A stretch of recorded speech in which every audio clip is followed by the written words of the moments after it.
What are you doing? Oh my god. I don't even know what's going on.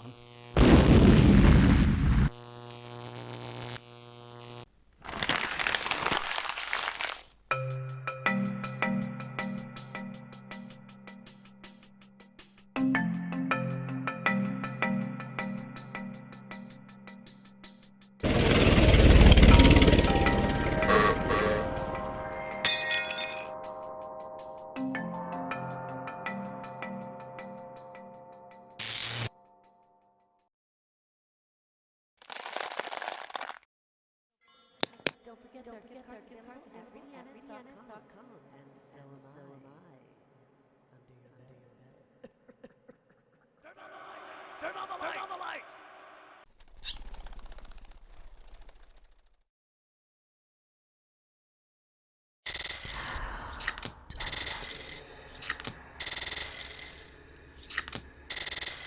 Hey there, Scorpio. This is your weekly reading for the week of November 30th.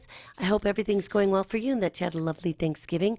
This week starts off on kind of a funky note because we're still coming off of that Uranus square Pluto that is still in effect, and we're still going to be feeling this emphasis until about the end of December. So yeah, in a way, it could be disruptive, but it's not as uncomfortable for you as it will be for others because you're used to dealing with this energy. It's just that for adults and other people, it's a little more uncomfortable, but you're used to this.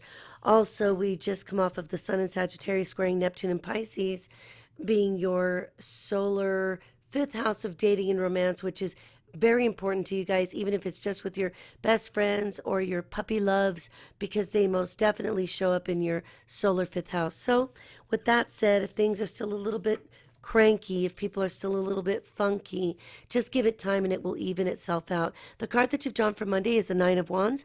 This is a person who most likely is a fire sign, so Leo, Aries, Sagittarius, or they could just come across as fiery and energetic and dynamic. So this is a person who could be male or female because there's no gender associated with the Knights at all. This is a very exciting type of dating situation because whenever the Knight of Wands and the Wands, even the Kings are involved, they're just very exciting. People really like these people. They tend to motivate other people. On Tuesday, we get the Page of Wands, and the Page of Wands is announcing some piece of information, or there's some news about somebody who's traveled over land to visit you, or they have moved away or moved towards you. There's a little bit of an emphasis with you guys, especially on rumors that make it around, almost like playing telephone. So if you hear some rumors or somebody tells you something that's somewhat upsetting, I would let it go with a grain of salt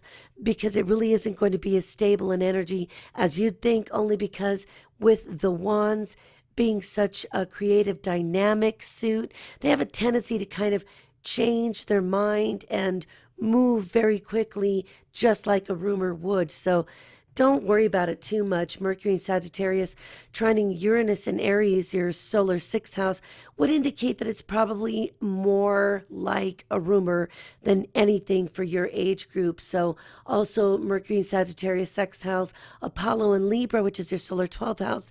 And maybe there is some information or some piece of gossip that ends up being more like a secret that somebody was trying to keep, but it comes out anyway. So you know what I say, as long as it isn't something too personal that we have to call law enforcement to let them know that somebody's saying things that could endanger a person, right? Like giving their location away, like giving away information that would be far too personal, like cell phone numbers.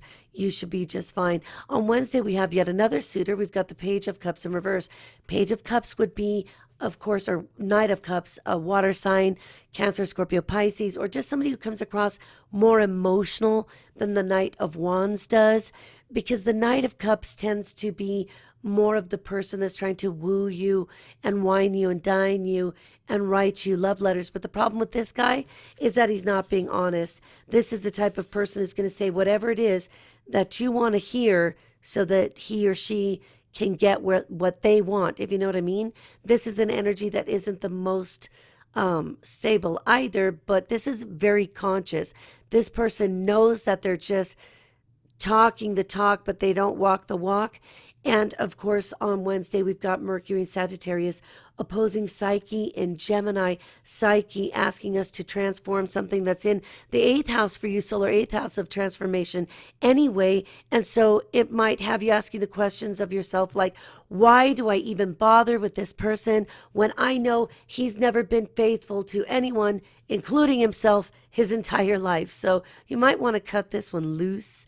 Thursday, we've got the Four of Wands. It indicates that there's a much more stable energy, that there's a celebration. Maybe somebody's getting married. Maybe you've got some family members moving in or some family members getting married. And because this energy on Thursday is more or less riddled with aspects that are somewhat, what should I say? I don't want to say challenging, but I think I want to say full of adjustment energy. What's going on here could be that some people in the family, if it doesn't relate to you, like making up with your girlfriend and boyfriend, that some people finally realize that they really are meant to be together, or they think they are, or that even they're just good together in public and that works for them. But I still don't think that this relationship will have an ability to go the distance because Cupid is involved in Libra, your solar 12th house. So there might be something that you don't know about this person or that your whole family finds out is not as stable as it appears. Friday, we've got the Death card indicating that it's time to start a new chapter of life because one is most definitely and definitively ending. The Death card is all about transformation as well. And on the heels of the Four of Wands could indicate that somebody in your family, like even one of your siblings or relatives, is no longer single because they are certainly married, rings on the left hand, cohabitating and committing, and Venus enters your sign here on Friday. So this is also an ability for you to make sense of, if not peace, with the people that you haven't been quite able to get along with. And it probably isn't about you. It seems to be about the other people being difficult to deal with. And don't worry about it because this energy is somewhat transient in that it will come and go and it will be fleeting. There's nothing here, including with Cupid, telling us that whatever it is won't last, to really worry about it. Saturday, we've got the Queen of Cups, which is, of course, a water sign like yourself. Could be Cancer, Scorpio, Pisces. Could be a female. We always have to keep in mind that the court cards could represent any gender and orientation, really, because we've got a lot more flavors going on than we used to try to make sense of. So please understand I'm doing the best I can to identify who these people could be. But if this is the person in your life who's like a mother, a sister to you, if not the way you feel or the way that your girlfriend or significant other or best friend comes across, you'll be able to figure out who this is. This person would be a very good person to talk to. If you need perspective or advice, she's the person you want to ask because she is, if anything, exceedingly sensitive and empathetic toward others. On Sunday, we've got the Five of Swords, which leads me to believe that maybe you're getting away with murder in the sense that you're able to meet your objective and make your goal, make what you want happen.